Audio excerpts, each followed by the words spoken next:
Hello. Hello, everyone. Welcome to this webinar. My name is Naomi Mahaffey, and I'm really excited to have all of you here. I'm the facilitator of ABSI Connect, Alberta Social Innovation Connect.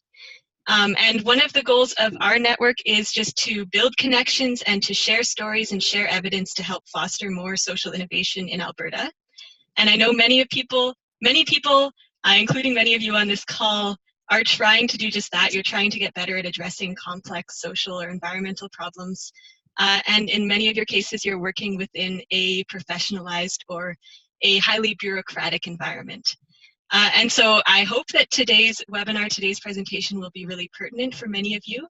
I personally am really excited to welcome Jo-Louise and Miki, who are just two phenomenal presenters who have some really fantastic experience and research to share with us. So yeah, I will introduce them in just a second and turn it over to them. Before I do that, just a couple of quick housekeeping things. All of you entered this call on mute. And just for the sake of reducing background sound, we'll ask that you stay on mute unless there's something that you urgently need to chime in and ask in terms of a clarifying question. We will be monitoring the chat box, so feel free to pop any questions you have there. And we'll have kind of a formal time for Q&A at the end, when you'd be welcome to unmute yourself and ask things, comment on things, and we'll also kind of summarize some of the comments and questions that have taken place over the chat for Miki and Jo-Louise to respond to. So yeah, we will get started in just a second. There will be a formal time for Q&A. In the meantime, if something comes up that you just, there's an acronym you need clarification on, you want to make sure you understand what's being said, do feel free to either post a chat or just kind of unmute yourself for a second and ask those clarifying questions while keeping the deeper kind of questions, comments for later in the presentation. All right, so without further ado, I'll give a quick introduction to our presenters. Elise, if you could just, perfect. So Dr. Jo-Louise Huck works in and researches how to encourage and support collaborative change and innovation in sectors and organizations where ways of working are firmly established and often professionalized. Much of her work has been about co-designing and implementing solutions that bring together leaders, managers, and staff in support of innovation and change. She co-founded CCIG Solutions with Catherine York, and Jo-Louise and Catherine work with organizations and individuals who are interested in encouraging collaborative change and innovation to better address pressing social and environmental challenges. Jo-Louise is an assistant adjunct professor at the Haskayne School of Business at the University of Calgary. And I'm really excited about the case study that she is going to share with us today and the research that she's done. I think it'll be quite relevant to many of you. Now, when Jo-Louise shared her work, I immediately thought it would be great to put what she has been researching in conversation with someone who is doing this kind of work in an embedded or professionalized setting themselves. And so I've asked Miki Stricker-Talbot to join the conversation and kind of act as a co-host. Miki is an intrapreneur with the City of Edmonton. She works in the world of strategic design and uses social innovation, unlearning, and people-centered design approaches to help others make sense of and navigate through complex challenges. She finds that working in this way allows for the co-creation of better strategies, plans, and approaches for the city. So Miki is involved in the League of Intrapreneurs in Canada, and she'll share a little bit about what that means. She teaches unlearning workshops to help others uncover the skill sets, mindsets, and heart sets that transformational innovation requires. And she has many accolades, including being a recipient of the Alberta Centennial Medal, Avenue Magazine's Top 40 Under 40 alumna, and she was recently named the Influential Innovator to Follow in Apolitical's Government Innovation Atlas. Miki is also the co-founder and convener of a fabulous network called the United Network of Innovative Change Agents Organizing to Realize New Strategies, otherwise known as the Unicorns. So I imagine she might speak a little bit to that as well. All right, so without further ado, I'll actually turn off my video here and I'll just invite the two of you to take this forward and guide us through the conversation. Great. Thank you, Naomi. That was a very lovely introduction. I'm Jo-Louise, and I'll just start this presentation by giving you a bit of overview of what we're going to talk about for the next 40 minutes or so. And then throughout the interview, or throughout the webinar, Miki's going to come in and provide a much needed and brilliant practitioner perspective on what some of this theoretical stuff means in the real world. And like Naomi said, one of the really interesting things through this network is it's an opportunity to bring together sort of academic-y type people and very much expert practitioners and cross that practitioner academic divide. And this was just so welcome because, to be honest, Miki added a ton to this presentation, and I'm so excited she can be here. So what we're going to talk about first is a little bit about social innovation. Can we think about it as an outcome or process? Talk a bit about conditions that are supportive of social innovation. Not all environments or contexts are as amenable to social innovation, so what do we know from research? And then we're going to talk about the characteristics of social innovation in those settings. We're going to talk about what is often missed when we think about context. That's where the professionalization and embeddedness comes in.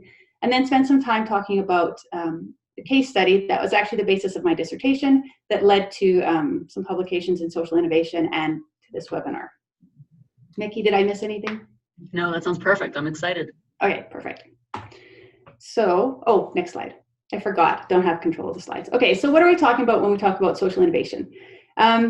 Broadly, any initiative, product, process, program, project, platform, whatever it may be, that challenges and over time contributes to changing how we do things, how we understand problems. So changing routines, resources, authority flows, organizations, beliefs, whatever it is of the broader social system in which they're introduced. This is not an insignificant thing to achieve, a social innovation. The important thing with social innovations is that not only are they novel and provide new value or new ways of approaching social problems, they are meant to be durable, scalable, and to have transformative impact. So where do social innovations occur? Next slide, please. So social innovation. When we think about social innovation, often we're thinking about novelty with respect to rather large, pressing, often long-standing social issues. You might call these grand challenges. You might call them wicked problems, depending on what part of the world you live in. Those terms get used for these kind of problems. But we're talking about, poverty, homelessness, health care, or how to provide health care to different populations. Elder care is a part of that. Unequal rights, exclusion. There's many, many, many different things that we could include as part of what we might consider a social innovation. And what's interesting to me in the social innovation literature is people have been very focused on these big societal problems. But very often now we see the term social innovation being used in a more organizational context. And Miki and I were chatting before about this, about how social innovation might be a little bit different or might be the same within an organization. So I'm going to just ask her right now to provide a few thoughts about how social innovation appears to her within an organizational context. Within an organizational context, social innovation is challenging, not the least of which is we often get caught up in language. And certainly within the context that I'm in, people define innovation in a very technological way. And so they think about things like artificial intelligence or self-driving cars without understanding that when it comes to social innovation, it's different. There may be similar methodologies, but the practice and the heart set is very different within social innovation than it is within tech innovation. Okay, and within your organization, would you call yourself a social innovator, or do you call yourself something different? And if we go to the next slide here, it sort of links into that, yeah. Well, I'm fortunate enough to work in an environment where I could give myself my own job title. And so I did personally claim the title of intrapreneur. And so an intrapreneur can be a job title, but it rarely is. Intrapreneurs are intrapreneurs based on their mindsets, their heart sets, and their actions. The term intrapreneur was originally coined by Gifford and Libba Pinchot. The original idea evolved from a white paper called Intra-Corporate Entrepreneurship, and then was solidified in the 1985 book called Intrapreneuring. Now, the idea of the intrapreneur has evolved over the past number of decades. And so in 2017, Gifford had updated what we can think of when we think of an intrapreneur. So entrepreneurs are employees who do for corporate innovation what an entrepreneur does for his or her startup. Entrepreneurs are the dreamers that do. So they don't just come up with ideas. Their core role is turning ideas into successful realities. In fact, entrepreneurs sometimes are not the inventor themselves, but they are always the implementer of new ideas. So in this case, their dreaming is not just about coming up with the idea, but rather dreaming about the pathways to make those ideas happen.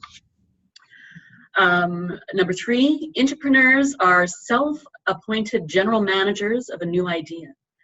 And so what this means is that if someone is passionate about an idea, being an entrepreneur means doing something to move it forward. They don't just wait for someone to put them in charge. They figure out a way to make it happen through involving others, through convening people together, through building prototypes, by testing and breaking and taking small risks that they can then iterate upon and then make something bigger. And number 4, innovators are drivers of change to make business a force for good. So an entrepreneur who focuses on innovations that make the world better may be known as a social entrepreneur. And social entrepreneuring is not just doing good. It often leads to disruptive innovations and, in some cases, in the corporate world, highly profitable new businesses. Some social entrepreneurs focus on innovations that address environmental problems. And Gifford also notes that others focus on innovations that extend the benefits of society and to the less fortunate. And then others focus on health and a host of other benefits. But when they are successful, they help their companies to do good by doing good. Okay, next slide. Okay, so the job of the entrepreneur is to help make the invisible visible. Entrepreneurs leverage a system's resources to create novel solutions, and they take the necessary risks to create solutions. And so, Jo-Louise, to answer your question from before, do I see myself as a social innovator? I suppose by these definitions, I would be. But even before I had the title of entrepreneur, I was innovating in a social way. I just didn't necessarily have the language to describe it in that way. Mm-hmm. Yeah, so I think that's interesting because when I think that title of entrepreneur or social entrepreneur is nice within an organization. When I think of system-wide change, we have a different name from the world that I come from, and it would be that these social innovators would be called institutional entrepreneurs. Mm-hmm. So they're focusing at all those institutionalized understandings, taken for granted understandings, ways of working or whatnot that change it. So I actually kind of think they're probably the same people. They're just working in slightly different contexts and all hoping to achieve the same big changes. I would totally agree with that because we know that the world is fractals. And so if you think about scales, right, then we operate at different levels of that fractal. Mm-hmm. Interesting. So I know we have a poll coming up now just to see who's on the line and see how they would position themselves with some of these words we've been using.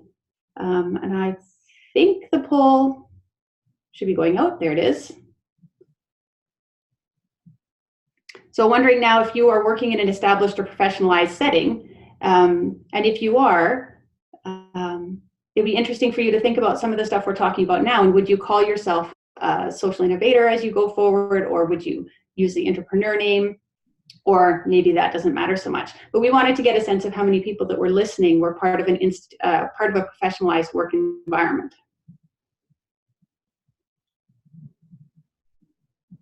And Naomi's managing this poll for us, so it should be coming up. Okay, so yes, not a surprise. I think we had expected many people on the line to be people that were interested in introducing innovation in professionalized environments. And if most of you are from Alberta, we have many, many, many different kinds of professionalized environments in this province. That's interesting, and it gives us a good background as we go forward to see, and it'll be interesting to then get your questions as we end up towards the end of this webinar. Mm-hmm. So before we get into a little bit more guts, we want to talk a little bit about context, because context is really important for social innovation. So conditions that support, quote, social innovation or context, some people might say system, there's a lot of words. get put around here. But when I'm thinking about social innovation, I'm not just thinking about the problem or the new solution.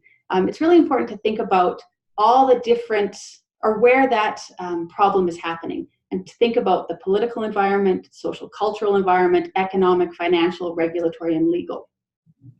And all of these conditions will make an environment more or less amenable to social innovation. And when I was doing my research, I looked at the different places where social innovations have been identified and studied. And of course, it's not every social innovation, but when I looked at the social innovation journals and said, where are these social innovations happening?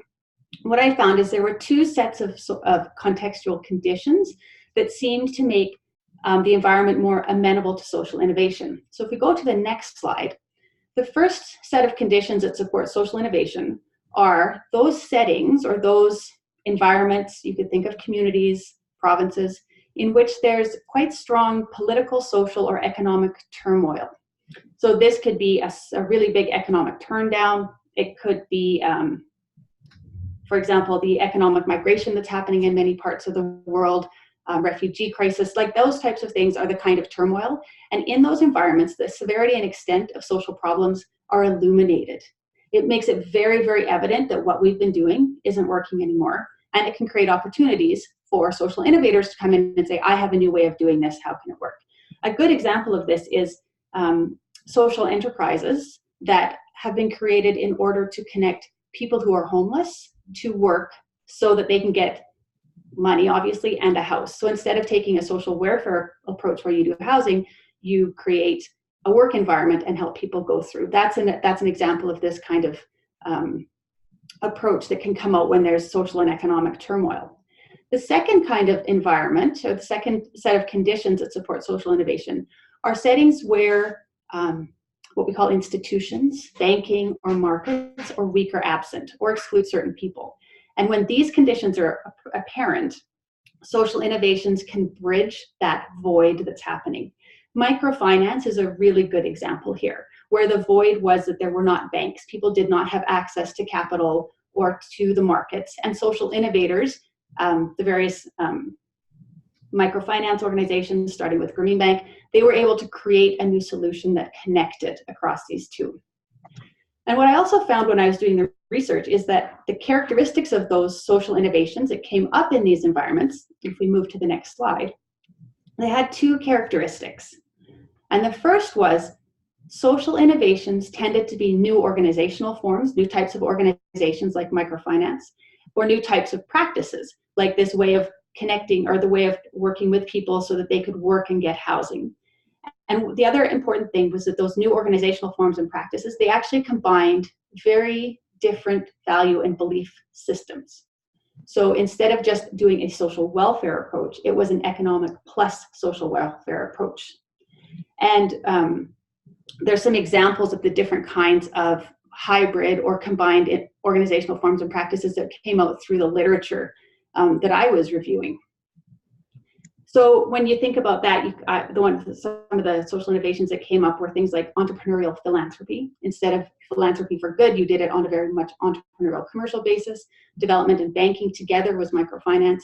Or you might even argue that some P3s that are showing up in some places that combine market, civil society, and the state, that's another form of doing social innovation. So Miki, if you were thinking about Alberta's context, do those different types of contexts that make be more amenable to social innovation, do they resonate with you? And what do you think about the environment that we're in now?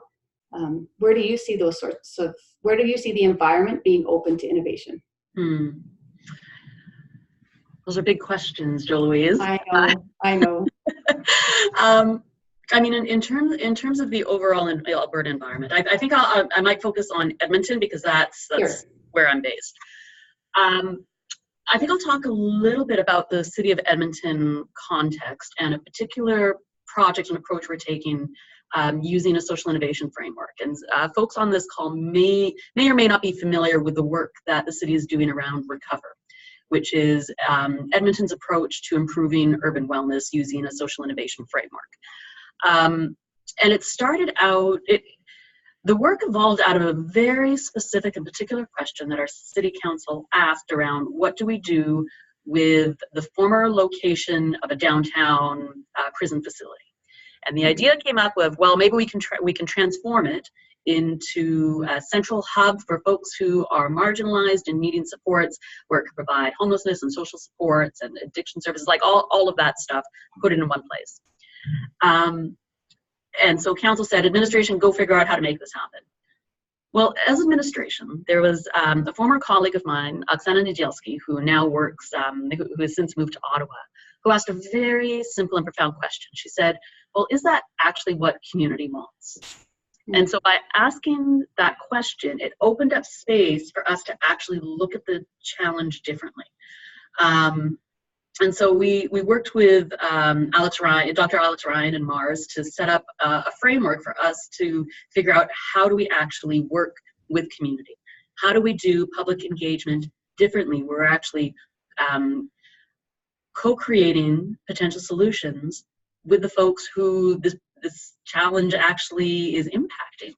And what we learned through the ethnographic research that we did was, you know what, no, community does not want this. Centralized service is not actually going to solve this complex problem. And so because we opened up space by asking a different question in a different way, rooted our work with people and understanding what their experiences really were, it's sort of been a bit of a game changer for us. Not to say that it's been easy, because it hasn't been. Because we are so committed to understanding and diving into tensions with community, it's been really, it's been tricky. But we're also starting to see some really positive momentum. We're seeing trust built between individuals and communities that previously didn't exist. We're starting to see some success with a couple of our early prototypes that are starting to gain ground. And so using new organizational forms or practices like a social innovation approach and human-centered design, super new to the City of Edmonton. Mm-hmm. Combining different values and beliefs or approaches, that's what we're doing by bringing people together in really tricky and messy conversations. So for us, it ain't been easy, but it's also been really rewarding, and we're beginning to see some really promising outcomes from the work. That's interesting. And I also wonder so I've been involved in lots of settings where the community voice has been absent a lot. And to me, that's part of a void, that there are new approaches that are now starting to close that void. So when you go out and do your ethnographic research and talking to community members and saying, what do you want for this visible problem, you're actually closing what has traditionally been a very big void in the environment. So yeah, it's interesting how those pieces actually come together. Yeah, it's also a different approach for public engagement for the city as well. I mean, the City of Edmonton has done a lot of work in recent years to create new policies and guidelines for doing public engagement properly. So I commend the organization for doing that, and I know that the work that we're doing is on the leading or even bleeding edge of that approach. Exactly. That'll be great to see. It'll be interesting to see how it evolves too as you go forward. Totally. So if we go to the next slide, though, one of the things that's really important to me in this conversation is bringing out a missing piece of context. So the pieces of context that I talked about before, like political, social, economic, technological, all of those pieces of context. One of the pieces of context that gets forgotten about or ignored, or maybe just it's encompassed in all of those, is this idea that in many places in Western societies, let's say, we have professionals and experts who've been responsible for resolving important social problems for a long, long time. And so the onus of solving those problems has fallen on professionals or big bureaucracies that have tended to bring a particular understanding of problems and solutions to solving the problems. And part of what we're trying to do in social innovation is to encourage different solutions, and often solutions that will challenge these existing understandings and arrangements. And to me, when I was doing my research, this is one of my aha moments when I was studying how do you do change and innovation environments, was like, oh, that's right. When I think back, so many places where I was working, and I would come in and say, we could do this differently. And people would say, but we've always done it this way, or this is how I understand the problem. And those people were often professionals, occupational experts, people who had worked in big bureaucracies for a long, long time. And part of the challenge was, how do you get that conversation moving to make that environment a bit more amenable to new ideas? And what I learned when I was doing my dissertation was this concept of embeddedness. And so embeddedness, this is the next slide.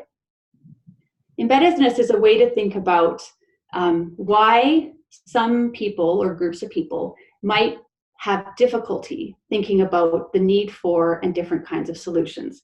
Very often, when we talk about people who are resisting new ideas or change, we sort of go to an individual level. You know, they're maybe not open to it, they're not receptive, they need more knowledge, they need something, but it's an individual level thing. Embeddedness lets us say, this is a person or a group of people that have been taught how to think about problems in a particular way. Professionals have gone through extensive education, lots of training, socialization, legislation can keep them focused all on understanding problems in a certain way and how to solve it. And you can see from this, I mean, I am a sociologist by training, so I do tend to take the more contextual approach to understanding why people do things the way they do. But when you have embeddedness, you will have groups of people, or professionals in this case, that are tending to be or more unlikely to see the need for new solutions. And when new solutions are introduced, they may be unlikely to adopt them and change how they work. And one of the very simple, it's not a social innovation per se, but one of the very simple innovations or changes that I often bring up to illustrate this point is the whole idea of hand washing, and how very difficult, we all know, everybody knows that hand washing is important. If everybody washed their hands, we could potentially lower the spread of infections. Washing your hands is actually a very easy social innovation in theory. It's very, very, very difficult to do. People are embedded in how they work. And so the question is, in many, many of our organizations, we have professionals, we have people that have been part of these bureaucracies for a long, long time, and they create very distinct challenges for social innovation. And so the question I wanted to look at in my dissertation is, how can you encourage social innovation in these professionalized bureaucratic environments? So if we move to the new slide, I'm going to go a little bit theoretical now, and then we'll move to the more interesting practical stuff. But when I was going through the research, there were really two pathways to innovation in these professionalized settings. The first is a top-down approach. So a top-down approach to introducing innovation would be people in positional authority or power, so formal leaders, governments, professionals, these can be people or organizations, would impose new ways of working on professionals, or would say, here's our approach. So in health, I can say one of the examples is this whole idea that professionals need to collaborate. Everybody's going to collaborate. We reorganize, we get everybody working together, and that's going to be our new way of working. The alternate approach is a bottom-up approach to innovation. And when we see innovation arising in professionalized settings here, it is actually the professionals themselves that develop new ways of working, sometimes in response to new work demands, but they do it through improvisation and experimentation. So what the literature was telling me is that there is two ways for innovation to happen, top-down or bottom-up. But then the literature is also saying that top-down innovation can often be perceived as challenging or undermining professionals' ways of working, leading to no change because they resist it and say, I don't want to work that way, or I can't work that way. Or perhaps professionals could even say, I actually like that way of working, but I do not know how to do it. And then the bottom-up approach to innovation, it also did work and come up with new ideas, but it does leave innovation to chance because you're just waiting to see where it's going to bubble up. And then the other piece the literature was saying, or the research was saying, is that innovation that happens in local environments can be very, very difficult to spread. And that is a problem when we think of social innovation, because a tenet of social innovation is that it can be spread to different environments and eventually lead to transformation in the city, in the whole system. So Miki, if you were to think about this, what do you think about this top-down, bottom-up approach to innovation? Have you seen these in your environment? I absolutely have, and a visual representation for me of the top-down and bottom-up. So top-down is like, what do we see from above, which gives you a general sense of the landscape, but not necessarily the intricacies of what's happening on the ground. Meanwhile, the embedded from the bottom-up really does get rooted down into the earth. And so for me, I have a couple of examples here of what top-down and bottom-up look like. So yeah, within the City of Edmonton context. So at the City of Edmonton, a couple of years ago, the organization went through a pretty public vetting of what was happening in the city for harassment and discrimination. And so many employees throughout the organization were experiencing harassment, discrimination, bullying. And it was a difficult time for our organization. And so something that our leadership did in just the last couple of months is they've now mandated new respectful workplace training, so that everyone will have a base level of understanding of what is meant by respect, by what is meant by or expected of employees for how we interact with each other, and also how we interact with members of the public. So that came down from the top. Everybody has to do mandatory online training and in-class training. Now, another way of creating a respectful workplace, because really what we're after are the outcomes. The outcomes is to create an environment where everyone feels valued and appreciated and happy to be here so that we can bring our best selves to do our best work. And so in recent years, I've noticed that there's been an increase in the number of individual employees who are adding their personal pronouns and treating land acknowledgements to their email signatures. Now, this actually goes against the grain of what is expected of us as employees. We are expected to have a very certain email signature that is formalized. They provide us with the exact fonts and the exact language that we're supposed to use, which we mostly do. But then there are individuals who add a little bit more to try to make change within the system to show that they are trying to show up differently as public servants. And so it's small, it's language, it's an email signature, and yet the symbolism behind that can be quite profound. And it's interesting to see how that has spread organically from public servant to public servant within the organization. That's really interesting. Yeah, that's very interesting. And you could see that, you know, had the workplace training, having that imposed or introduced to people. I'm using imposed in a nice way, not forced on, but said, here's the organizational approach. That may be setting a bit of a condition that would help allow perhaps a bit more of the micro. So it's probably not just one or the other. It's never probably top down or bottom up. It's the two coming together in some way, allowing this to happen. It's the virtuous cycle between the two, I think. Mm-hmm. Okay, interesting. Let's keep that cycle piece in mind as we go through this, because I think we'll want to bring that up when we start talking a bit more about the disrupting actions that we get to in a little bit. Now, I think we have another poll coming up.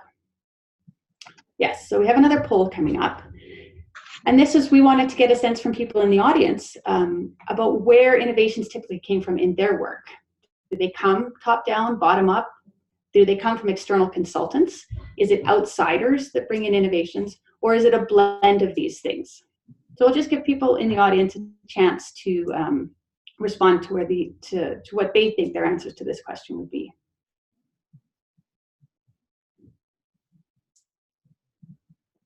And Miki and I had an interesting talk about external consultants and their role to innovation in organizations, which I think could be a whole other webinar.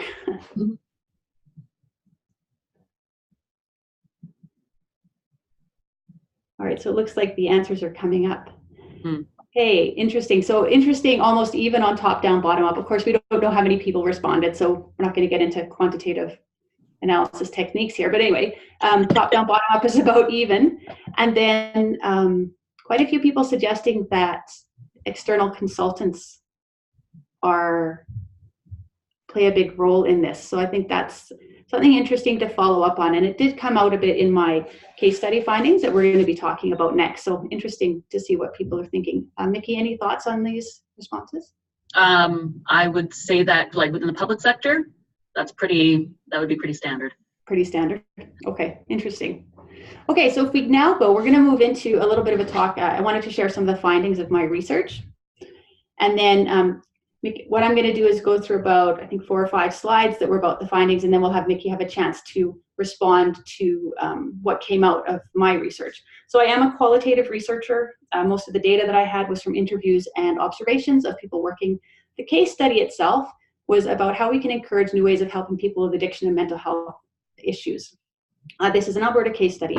For my dissertation, I had 8 years of data, and like I said, primarily interviews on participant observations. And this data collection started early in the 2000s. Didn't take me that long to do my research. I had to go back and find other documents and whatnot. But it happened, my research actually started when we still had A.A.C. Some people may know about that, but we had A.A.C. that provided most of the addiction services in Alberta, and then we had Alberta Health Services that did some, well, I guess it wasn't Alberta Health Services at the time, it was the individual regions provided mental health, then those two came together, and then there's a whole bunch of other changes. So that was the context. And basically, I had this 8 years of data where the big Alberta organizations like A.A.C., like AHS, Justice was involved, education was involved a little bit, communities were involved, and then social entrepreneur was also really involved, bringing new ideas to the fore about how we could encourage new ways of people helping with addiction. And as I went through my research, and I have to say in the time period that I covered, it's not that there were a lot of social innovations as an outcome where I could point to and say, look, there's this brand new solution. I can see it, I can feel it, I can go to it. There wasn't a lot of that was achieved. But over the course of the time that I was studying this group of people and organizations who were trying to encourage social innovation, there were changes to the environment that I would argue helped make the environment more open to the idea of developing new solutions or developing social innovations to help people with addiction and mental health problems.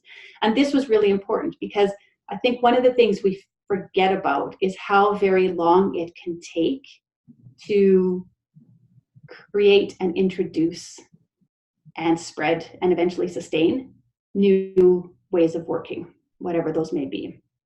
So I don't want to spend too much time on all the background stuff. People can contact me if they want more on the details of the case study itself. What I would like to get into on the next slide is some of the actions that came out that I observed and learned about people and organizations doing in order to make the environment more amenable. So the first action that came out, and I'm going to present these in the order that they came out in my findings, was that the different actors, the organizations and people spent a lot of time entwining problems. And so what they were doing is taking different social issues that had traditionally been thought of very separately, like addiction, like housing, like education, like even justice, and saying, you know what, these are not separate issues. They're actually entwined. We can't say which one comes first, they all come together. And they were also bringing in new evidence about the issues about the question about how does early childhood trauma predispose somebody's brain to addiction and addictive tendencies. And so instead of addiction being a personal choice, the group that was doing this was saying, you know, actually, maybe it has something to do with our brains and how our brains function. And what that was doing is bundling social issues together. And as the organizations were doing this and people were doing this, they were actually creating a new language so that all the different organizations and people that were trying to think about how to do new solutions to help people with addictions and mental health, they were actually able to talk to each other in a way that helped cross their different professional and organizational boundaries. So entwining problems was the first action that I saw come out. The next action that I saw come out, which is on the next slide, is, I need one more click here, actively, let's just go one more slide. There we go. The next one that came up was reconfiguring arrangements. Obviously, my timing didn't work on those slides. So entwining problems came first, reconfiguring arrangements came next. And reconfiguring arrangements was a way of connecting, in this case, it was professionals who provided services to other professionals who provided services to the same clients, but under a different understanding, and connecting them to organizations that they wouldn't have traditionally worked for. So for example, people from the healthcare environment actually went to work in our jails, our institutions, or incarceration institutions, where they had never done that before. So it was people working across. We had people in healthcare going to the courts. We had people, physicians, going to work in homeless shelters where they hadn't done that before. So reconfiguring arrangements was within an organization and across organization. And what that did is help create conditions that encourage new ways of working for these professionals, because they were starting to see other professionals work with their clients in different ways and based on different understandings. It also helps starting to connect those unconnected organizations and sectors. Miki, I'd be interested in what you think of this, especially related to connecting communities to people that maybe hadn't been connected before. Mm-hmm. Then the third action that happened was actively waiting. And this is really an action that speaks to people in those positions of power, those hierarchical top positions who could impose new solutions. In the cases that I was studying, they didn't. They waited. They encouraged new solutions in these local environments, but they did not actively pursue it. Wasn't to say they weren't looking at it, they were looking for it, and then they were connecting people to say, look what's happening here, maybe it can happen somewhere else. And in doing so, they very much let the professionals, or this would be organizational frontline people, lead the way for innovation. And what I was suggesting in my paper is that these three kinds of actions, entwining problems, reconfiguring arrangements, and actively waiting, actually led to, if we go to the next slide, the creation of supportive spaces by which the spaces were created that were more supportive to social innovation. And Miki, this is what I'm interested in, because I know when we were talking about this, you had a different idea about how these kinds of actions might arise within an organization. Mm-hmm. So, I mean, intuitively to me, they feel right. Like, I think that these are the pathways, but within our context, if we can go to the next slide, and you can see a pretty photo of Edmonton.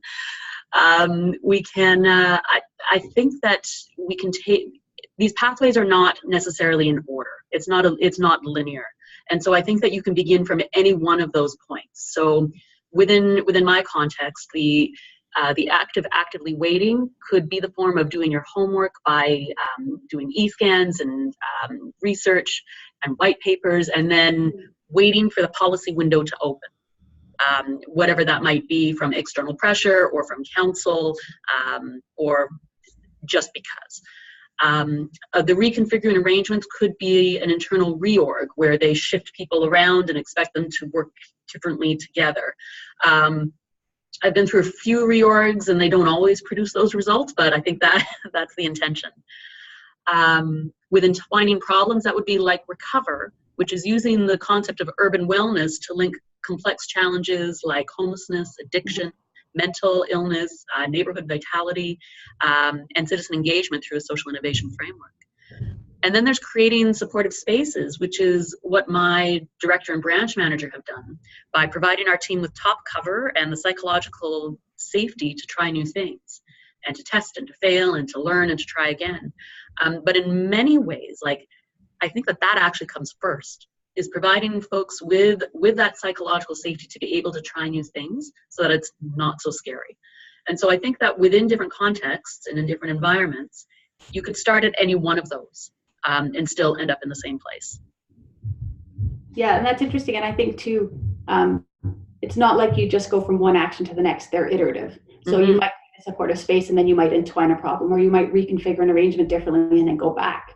So it's all those actions together and the space that are likely needed, I think, in order to encourage social innovation in these professionalized and bureaucratized environments. Mm-hmm. Okay. So I've begun to conceptualize this. This is a working theory right now, but I think that within government, there's an innovation spectrum that runs from the evolutionary, which could be understood as like, let's make it better than it is now, to the revolutionary, which is let's change the system. But what's most important, oh, sorry, click, and one more click. Thank you. What's important to understand, though, is that this spectrum actually exists in the eye of the beholder and is reliant on their particular context. So for me, who currently lives and breathes the world of social innovation and human-centered design and unlearning, I would define evolutionary things by stuff like evolutionary would be things like system improvements or service design or continuous improvement.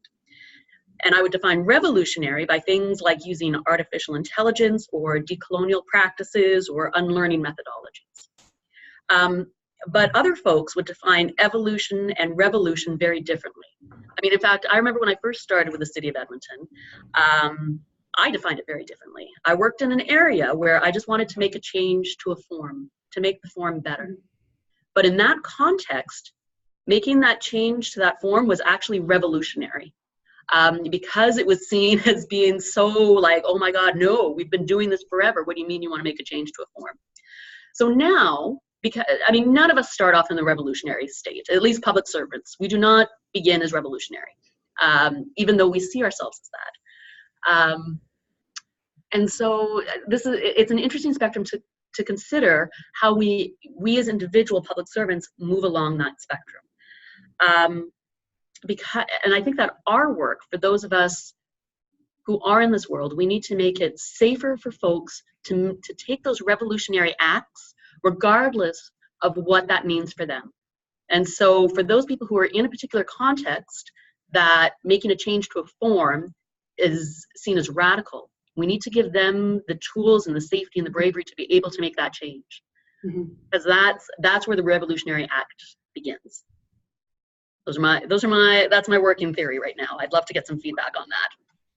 Yeah, I think this is great. And it'd be great if people who are listening could also bring some input into this as we go forward, because I wanted to end on the last slide. So I love this idea of evolutionary and revolutionary, and the idea that what is evolutionary or revolutionary depends on the person who's having to change. Yes. It's not, and when I think about professionals and embedded people that I work with, when I think about disrupting their ways of working through those actions that I talked about earlier, entwining problems and reconfiguring arrangements and actively waiting, reconfiguring a work arrangement can be revolutionary for some people. And we have to remember that. So when I like to think of those disrupting actions, I like to think about them as what they do and do not do. Because I think they're more effective if you can get them to fit into the do category and not the do not. So if you're going to do those disrupting actions like entwine problems or reconfigure arrangements, they have to be done in a way that interrupts and expands professionals' work. And I'll talk about how you might want to look at professionals' work, but not that changes it. It just interrupts it, makes them take pause, and expands what they do. What it does not do is undermine their established ways of working.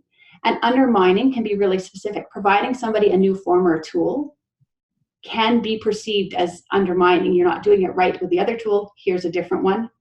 It's never in that intention, but it maybe feels like that way. And so one of the things I do when I'm thinking about my work and what I might want to do in any environment is I think, okay, what is professionals' traditional work? It's their traditional work is about understanding a problem in their discipline-specific way.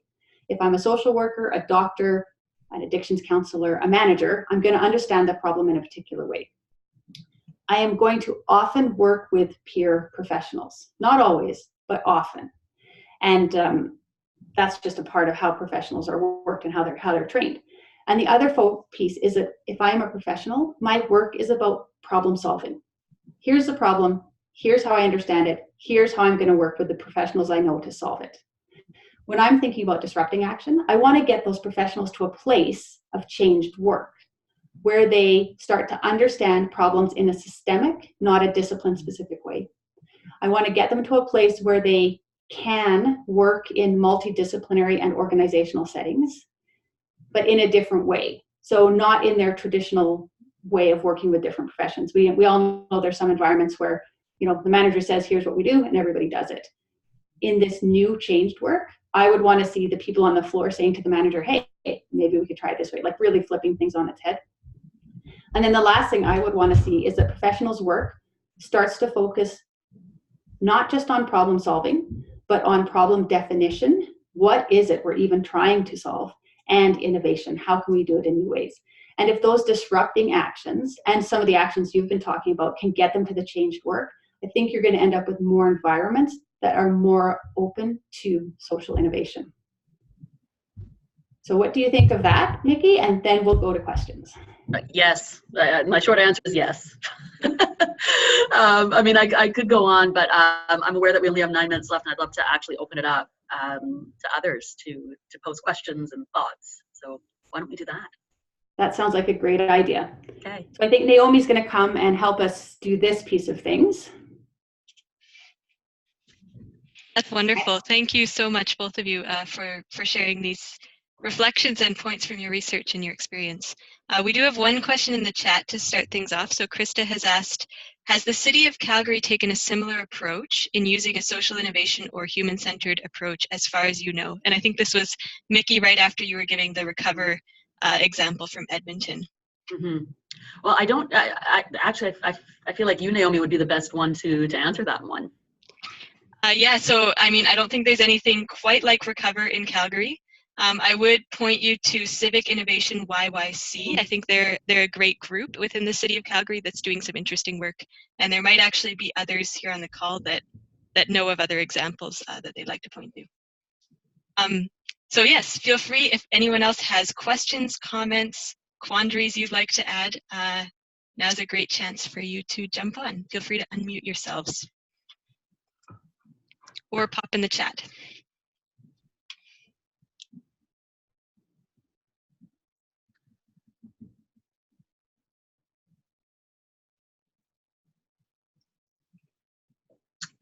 Oh, I see a question here from Karen. Hi, Karen. How open is the City of Edmonton Council and Mayor to innovation? Very. So we're really fortunate to have Council's approval and blessing to do this work. We gave an update to Council, I've lost track of weeks, 6 or 8 weeks ago, and they told us to go forth and experiment, to keep doing what we were doing and keep trying. So we're very lucky. We know that because of that, we have to deliver. And so there's that pressure as well for us to ensure that we're doing evaluation in the right way, that we're not only testing, but we're showing our work along the way.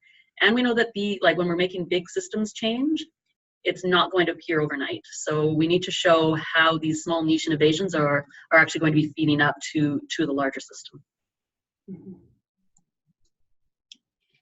Thanks. And Karen says, that's great news, and we have the same thing in Leduc. That's fantastic, Karen, and it would be really interesting to hear a bit more about what is going on in Leduc. We'll definitely provide some contact information both for ourselves and for Jo-Louise and Miki, and hope that we can keep some of these conversations going and see what else we might learn from different contexts about how to do this kind of innovation work.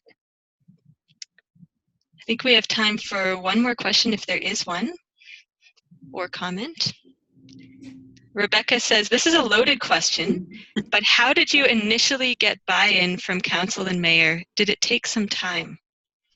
Yes, it took time. It took outside consultants, and it took some really brilliant and brave people in leadership. So there were many stars that aligned, and many people who were willing to go to the revolutionary place on that spectrum. So combination of good timing and pressure from the outside, because Edmonton was also dealing with challenges around the safe injection sites, which also added another layer onto this, and we were just told to fix the problem. And we knew that these are not simple things to solve. So it was a combination of stars aligning. I know that's not really helpful, but that's the best answer I can give.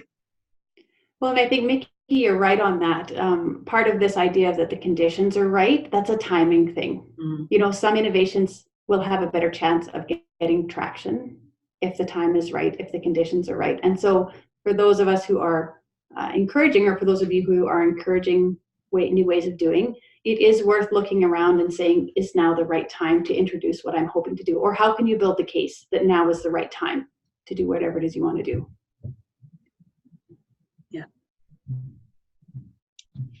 Yeah, thanks. And I think that is an important point. A lot of people speak about the importance of serendipity or timing in having big innovations be able to take root as well, in addition to these different disrupting actions and the enabling environment that you commented on. So, yeah. All right, there's one other really quick question here from Karen. Jo-Louise, is there much research in this field? We are finding gaps in the research in our lit review for a youth project. Yeah, so social innovation in the research world, I know it's been going on for a long time in the practitioner world. Academics are often behind the times on their publications. So in the research world, there is not as much. You will find some things. Business and Society had an issue on social innovation recently. They had a special issue on it, so that's a good one to look at. Stanford Social Innovation Review, if you don't know that journal, is a really good one to go at. It's got a very good practitioner orientation, lots of good examples and case studies. But social innovation, I think, kind of like what Miki said at the beginning of the seminar, it draws on a lot of other concepts like entrepreneurship, intrapreneurship, institutional entrepreneurship. Like you'd want to actually do a bit of a lit review search that brings in some of those other terms. So I'd be happy to touch base, so you can connect with me and we can talk about some of that. I think if you just Google social innovation, you may not get the traditional research base that you want, which creates a bit of a challenge when you're trying to push the idea forward in environments where people say, what is the scientific evidence for this? You might have to be creative on that. Great. Well, thank you both so much. Rebecca's just asked, will there be a recorded version of the webinar sent around later? Excellent prompt, Rebecca. Thank you. Yes, there will be. So next steps on this, we will circulate the recording from this. And we'll also give you just a really little survey to see what you thought of this. This is actually our first experiment with this type of event. So we'd love to hear your feedback as we think about what we might do for future events. And thank you for joining us. I hope we can keep this conversation going. And do feel free to reach out to any of us with comments, questions, things you'd like to do to keep the conversation going. Thank you, Jo-Louise and Miki. Both of you are doing such fantastic research and work. And it's really great to put the two of you in conversation with each other. I've been really excited to think about these issues in new and different ways throughout our conversation preparing for this. So yeah, thank you. Thank you. Super fun. For hosting. It was wonderful. Yeah. All right. Thanks. And so stay tuned for that recording coming your way later this week. Thanks, everyone. Thank you. Thank you.